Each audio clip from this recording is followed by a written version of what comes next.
Don't forget to like and subscribe. Ladies and gentlemen, get ready to meet a powerhouse in the world of Canadian entertainment. Our next guest is a multi-talented force, a true gem shining brightly in both the acting and production realms. For a decade, she's graced the screens with her captivating presence, showcasing her talent and versatility as an actor. But that's not all. Her journey took an exhilarating turn 2 years ago when she ventured into the world of writing and producing her own content, a bold step that has since catapulted her to new heights. Her creative genius gave birth to an uproarious sketch comedy series, Stony Lonesome, a rib-tickling gem that audiences can't get enough of on Bell 5 TV1. She's also the mastermind behind the gripping drama series, Two Brothers, which has garnered attention on Out TV and Amazon Prime in the US and UK. Now, here's an exciting piece. Both shows have received the green light for the highly anticipated second season, a testament to Allisha's exceptional storytelling and captivating performances. With an immersive list of talents and titles and credits, including appearances in projects like Resident Evil, Hope, and Believers. But if that wasn't enough to keep you on the edge of your seat, she's also brewing up a storm with a new project, including the eagerly awaited Baby Fever. Please join me in welcoming Allisha Pelletier. I want to dive into it with you here. Your journey in the entertainment spans acting, writing, and producing. What was the secret? What was this transition into creating your own content? Well, I had already been in it for 10 years and I wasn't loving the roles I was getting. I felt like I was tired of waiting for opportunities, and the plan had always been to create my own work. But yeah, 2 years ago, I was given an opportunity and I was like, this is the time, and I haven't looked back. Yeah. So what do you mean the roles that you were given? Not everyone understands the audition process in the acting world. So someone sends you a breakdown and you see the consistency of that same role. What do you mean by that? Yeah, I felt like um I was being underestimated. The roles I were getting, they weren't juicy, they weren't leading roles. I was doing a lot of horror, which I do love horror, but to give some context, I do have a cleft lip, and often those with facial differences are casted in horror films. And I was like, oh, I'm becoming part of the cliche, so part of the trope. And I was like, I need to find a way to show the world that I am capable of more. Yeah, and the best way to do that is to create the roles you want. Now, when you first started creating your own roles, what was that first project? It was actually Stony Lonesome. I had connected with the director years ago on this ridiculous short film, unpaid, but it was the concept was hilarious. It was very much like Step Brothers, just over the top comedy. We Mhm. hit it off, and then a year after, he was like, "Hey, I have this concept. Would you want to come on as an actor?" And we shot the pilot over a weekend, but we had so much fun. He was like, "Do you want to come on as a writer and producer for the show?" And I was like, I'm not a writer, right? I've never produced anything in my life. And he was like, "You got the chops. Like, the job is yours." So I studied as quickly as I could. I was taking writing with Second City, and I was thrown into the fire for writing a whole show. And it all happened really quickly. Like, we got green lit so fast. We had to write a show and shoot it all within like 8 months or something ridiculous. So I was amazed that we got greenlit for a season 2 and a Christmas special. So I was More like, I can writing do for you to this. do. Now you have to figure out all these other avenues of things that you didn't know. Yeah, yeah. It was such a learning curve, but I loved it. There's something about not the unknown, and you're just being so challenged, and I like a challenge. So yeah. How did that work on you emotionally in that mental state? Like, I know everyone gets excited of, oh my God, yes, we're doing it. But then there's also that little fear that creeps in of like, oh, wait a minute. How did you kind of silence that guy, just stomp them down and move forward and not let it overcome? Yeah, I'm not gonna lie, I was terrified. was terrified. But I had already been, for years, having 10 years behind me, trying to silence that self-limiting belief, that you can't do this, you're not worthy. And so it's just daily practice of being like, you wouldn't be given this opportunity if it wasn't for you, if they didn't think that you were capable of the job. And even when I got the job and I was writing the sketches and doing all of that, it still pops up, and you gotta change the inner dialogue. That's it. Even now, having two successful shows and now producing a new show, I still have that come up constantly. So it's constant work. You just always got to be giving some words of kindness to yourself. When we talk about these sketches, how do you know if a sketch is going to land or not? Like when you look at Lonesome, how do you know, like, hey, this is the one, this is going to make it, the audience is going to have that gut busting laugh at home? Yeah, well, we wrote a lot of sketches. So there were three of us on the team for season one, and we wrote a lot, and we tested it out, with friends and whatnot. But even when we were shooting some sketches, the ones that we thought were kind of like meh, on camera just translated so much better, and the ones we thought were going to land didn't. After watching season one, we learned a lot, and some of the sketches you're kind of like, damn, why did we do that?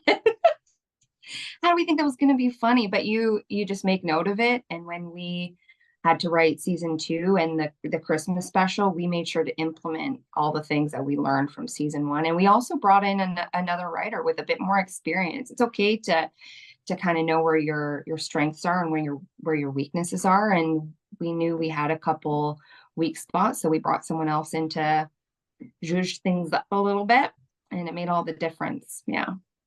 And now you're lit for a second season. And when can we anticipate season two coming out? Season two is out. Even better. It is out. Yeah, it is out. Yeah, we're actually working on developing that into a full-length show right now. We had fun with it being a sketch show, but it's a little different than most sketch shows in the sense that it all takes place in one town. There's reoccurring characters. And after, the 2 seasons in Christmas special, we realized that we had a strong, solid community and a great story with all these characters. And we thought, oh, maybe we can do something more with this. So we're trying to. When we kind of switch these hats from Stony Lonesome, and then you have another show, Two Brothers as well, and the third show making Baby Fever. How different are these shows when we look at Two Brothers and Baby Fever versus the sketch show? How do you stay on top of this? Well, so Baby Fever, I didn't produce. I just star in Baby Fever, but Two Brothers and Stony Lonesome, each, like, the first seasons happened at the same time, which was wild. Like, we shot both shows within a span of 2 months. I'd be in Belleville shooting the comedy, and then I would be here a couple days later shooting Two Brothers. And it was difficult because they're different. One's comedy, one's drama. And the roles I play are very vastly different. And honestly, I don't even really know how I did it, Chris. I think you just do what you gotta do. You go into survival mode. But again, it's the challenge, you're like, I'm an actor. Like, I can do more than one thing. It really proved to myself that I'm a capable actor, capable producer, and yeah. And you're wearing multiple hats at any given time, actor, writer, producer. One would ask, like, how do you keep on top of this creative process and edge? Do you ever get one of those moments where it's, I just got to turn it all off today and just kind of cuddle up in the corner with a book? Or is it, hey, work has to get done, suck it up, we got to figure this out? It's a whole lot of suck it up, get it done, you got to figure this out. You kind of have to have this obsessive nature, I think, to wear so many hats. I love what I do, so it makes it easy to work 24/7, but it's also taxing, it's tiring. And So we just, for example, we just finished season 2 of Two Brothers, and now I'm developing this new show called The H Word, and I needed to pretty much finish that and then jump right into the writing process of The H Word, getting back into promoting, and I was exhausted. So my partner was like, "We need to get away. We need to get away because he knows if I'm home, I'm gonna work." And so we went to the UK for a little bit, but I found myself even somewhere else thinking about work, sleepless nights. I got to do this, I got to do that. But I want to be doing it. Mhm. So I looked forward to getting back home to get back to work. Getting back to work is what we're looking forward Getting to. back to work, yeah. So while you're creating this content, and most people will know there's a lot of collaboration, how do you Mhm. navigate that dynamic with your team? Like your artistic vision is this, but somebody else is different. How do you find that you're able to keep the creative edge and share vision and both get what you want? I've been very fortunate, Chris, with every team that I've worked with, where I haven't had the experience, not even once, where we've clashed and we've bumped heads. Amazing. I choose my teams very carefully. Um, and so for Stony Lonesome, I mean, we become like a family. We understand when we need to compromise, you know. Um, and the same thing with the Two Brothers team. Creatively, we haven't clashed at all. We understand that everyone needs to be heard, and we trust each other enough that if someone says, "No, I really feel like this is the way it needs to be," then you say, "Okay, I trust you. I trust your opinion. Let's go with that." And it hasn't failed us. So I've been really, really lucky. Yeah, with everyone that I've worked with so far. When you talk about creating this team, and a lot of people know when you start working collaboratively, there is a version of blind trust that has to happen as well. Yeah. How do you do that? How do you say, "Hey, here's the keys, and I'm going to blindly trust you to make sure that everyone looks amazing and that someone isn't really just kind of secretly doing their own motive behind the scenes?" I mean, I get it. You have this team of people that you love working with, but if you were throwing on a new project, how would you navigate that? Yeah, that's a good question. I think when you've been doing this long enough, you learn um, how to see the potential in people and Mhm. their strengths and their character. And so I think over time, it gets easy to figure out who you can trust. And so for this new show, for example, I'm picking people from Stony and I'm picking people from Two Brothers because I know who's best for which job. Um, and I've worked with a lot of different people, and so I just make sure the ones that I bring with me are I can blindly trust. I think I'm a good judge of character. I like to think I am. Well, that's good. And Yeah. when you have these productions, and certainly you're very successful, so picking your team and knowing what works has been very beneficial for you. Can you Yeah. tell me about a time perhaps was a little bit more challenging where you were either going to set and you were kind of had that fear of unknown? What was the inner mantra or emotional roller coaster that you can take us on? Yeah, I've worked on a couple projects where, I was just the actor. Mhm. Just the actor. You show up, everything else is out of your control. And um, you kind of look around and you're like, oh, there's a lot of conflict happening. I'm maybe not being treated the best. Oh, my lights just went out. um, and it was those moments where I was like, again, wanting to, claim that control back. And when you're producing and creating your own content, you can make sure that things like that aren't happening and happening to yourself. Yeah, I just now that I've worked on a lot of my own sets, I'm a bit spoiled and I expect other sets to run the same and they don't always. They don't always. We're in a very weird industry where there's a lot of ego. It's very fast moving. It's tiring. You're working crazy hours, and so that can sometimes bring out the worst in people. And um, yeah, so it's nice to have a bit of control, so you make sure your sets aren't like that. Yeah. Do you think that would be a neat experience for people if you're just out there as an actor, for example? If you try creating your own set, you can see what's going behind the scenes that might, delay something or take an extra take, and certainly get a feel and maybe a different appreciation for what it takes to be in your shoes as either actor, writer, or producer. Oh, yeah. I think any actor, I value acting as a creative form. It's, I can understand why some people would just want to act, but Mhm. I encourage any actor to venture out and write their own projects. Try producing your own projects, looking at funding options, seeing all the work that goes in with casting and hiring crew and dealing with unions and permits and all that, because then when you are on another project, you can value it as a whole. There are so many jobs and things that need to come together to make a project happen. It's and it almost like makes me high and full of excitement because it's a beautiful thing. It's a collaboration. It's you need it takes a village to make a project happen, and you value it more when you can see it from different perspectives. Yeah.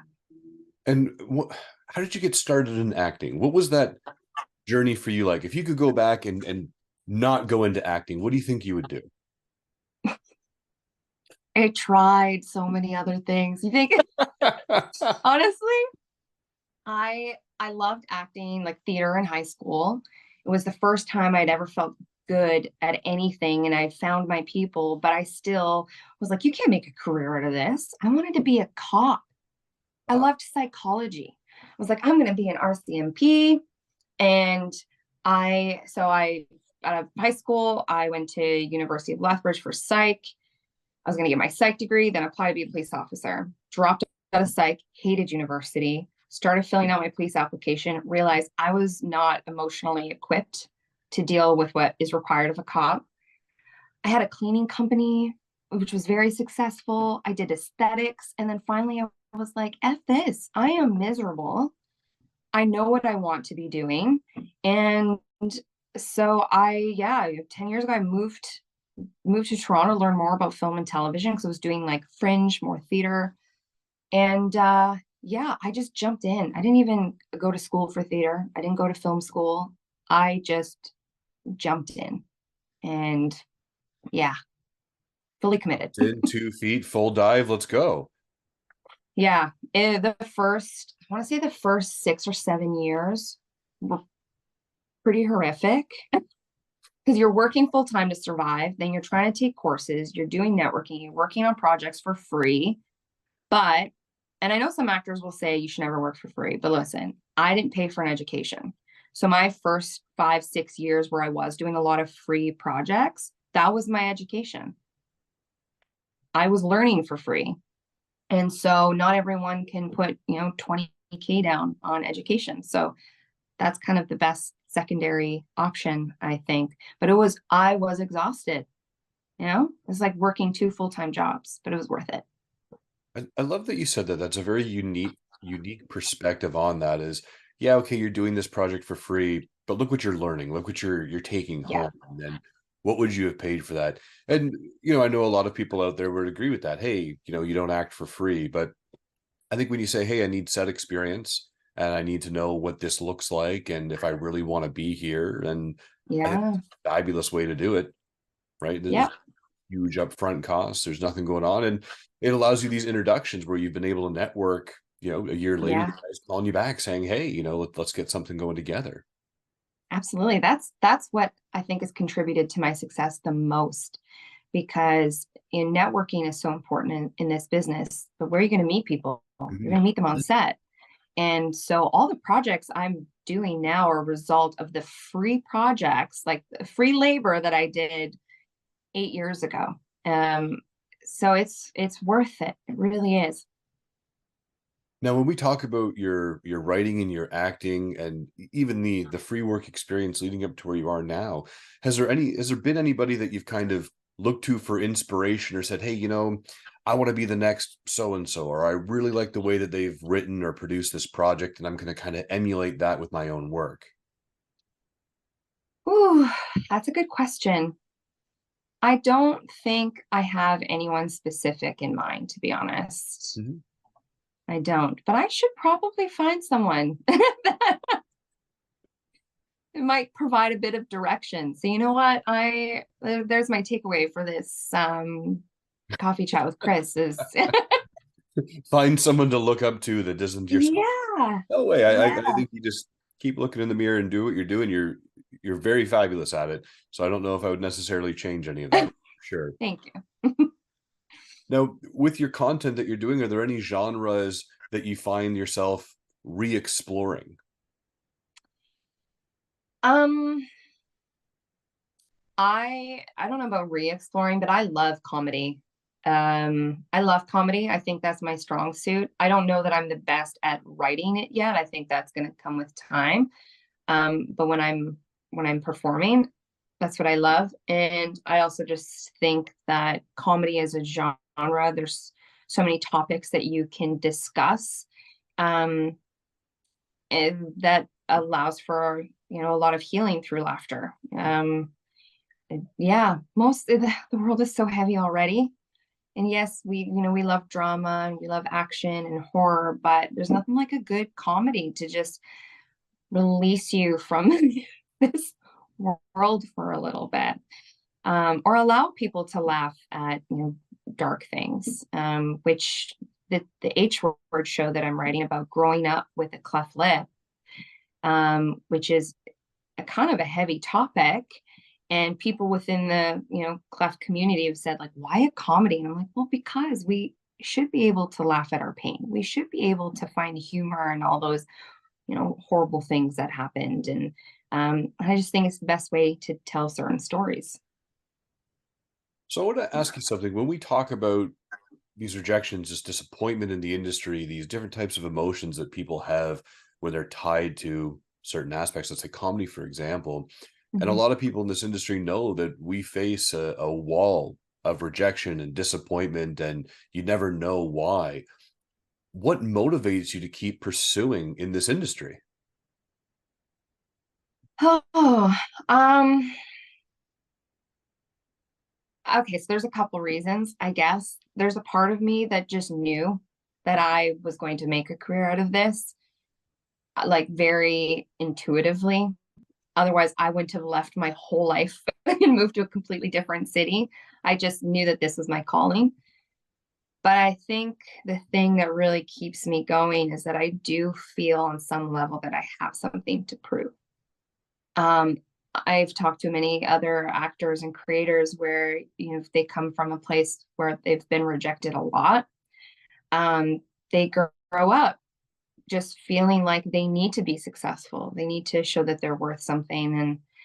And again, having a cleft lip growing up and facing a lot of bullying and rejection has just really fueled me to be successful in this.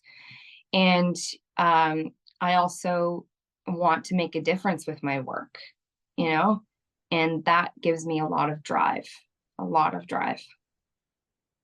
Good.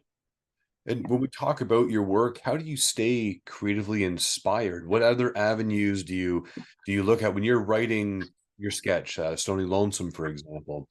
Do you ever Mhm. do the what if? Well, what if we did this over here? What if we did that over the stair? How do you handle all of that creative influx coming in that makes you just continue to grow? Oh, it's the people. It's the people around me. I'm like constantly inspired by my friends, um, who are also constantly creating. And the director of Stony Lonesome, Victor Cooper, he is just a powerhouse of a human, and his brain is incredible. Like when it comes to comedy, he's just always throwing out ideas. And I don't even think he thinks about it first. And I was just like, he is not scared at all.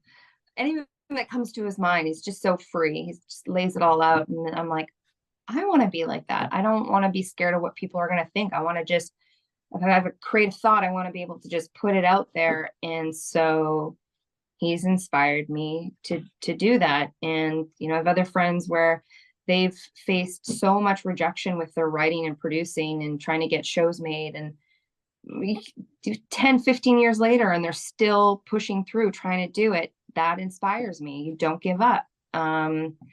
We create not because we want the financial reward and all of that. We create because we enjoy the process. We love the actual creating part. It's an outlet for us. It provides purpose. What else would we want to be doing? For me, not a whole lot. You know, it's neat when you speak this way because you're so excited and passionate, and I can hear it in your words and see it. What else that are you working on right now that you could be particularly excited about? Let's keep on that positive train. You're super happy right now. Yeah. Yeah. Well, right now, so two brothers is wrapped. My next big baby is called the H Word series. It's in development right now. We did a Kickstarter campaign. We raised just over 12K in 28 days. I'm waiting to hear back about additional funding to shoot the pilot, get the pitch deck ready, got my targets that I want to pitch the show to. But there's already a very large community behind the series, which I did not expect. And it's giving me a lot of drive to get the show made. And provides a lot of purpose, because the whole point is to create awareness around facial differences and how those facial differences are represented in media. So but I will say this, it's a little different than a lot of the projects I've created because it's a personal story. And there's some days where I'm just like, I don't want to unpack this today. I don't. So the creative process has been a little bit harder with this one. And because it's a comedy, finding things that I can turn that weren't so funny into humor. How do I do that? So that is the one I'm most excited about right now, that I'm going to be putting all of my energy into for the next few months to make sure that the show gets made. Allisha, where can we learn more about you? What are your social media handles, or what's your website where we can come and find you? Yeah, I think the best place to find me and connect with me is probably my Instagram page. I don't love social media, so that's where I tend to stick to the most. So it's just my first name and last name. If you want to know more about the newest project I'm working on and you want to support it, the Instagram page at the H Word series. I think, my IMDb. Allisha, I want to ask you something a little bit more closer to home for you. What's something that scares you? Something that scares me? Failure. Just straight up failure. I think most people probably say that, but yeah, my fear is, putting in all this time, energy, sacrifice, and then to just, for some reason, have it all be taken away. That scares me. And what would you say people tend to misunderstand about you the most? Misunderstand. I can be a little closed off. I can be a little recluse. It over the last little while, doing interviews like this, it's really helped me share more. But usually, I'm kind of a little more. I keep things close to my heart. But I'm also an open book, so people don't know that if you just ask me, I will tell you anything. I will. But I think maybe people are, I don't know, too scared to, or think that I won't share. I don't know. Fair Yeah. enough. I have time for one last question for you, and I really appreciate your time today. And it's, what makes you smile? Makes me smile. When I created something that makes someone feel seen or heard. Mm-hmm. That's Yeah. amazing. I love that answer. Yeah. As I said, it's the last question I had for you. I really appreciate your time joining me here on Coffee with Chris. Everyone out there, smile to inspire. please make sure you check out all the projects that you possibly can. Get to Google her as much as you can. Follow follow all of the campaigns. Everyone Thank out there, you. remember to have a fantastic day. Thank you so much. Thank you, Chris.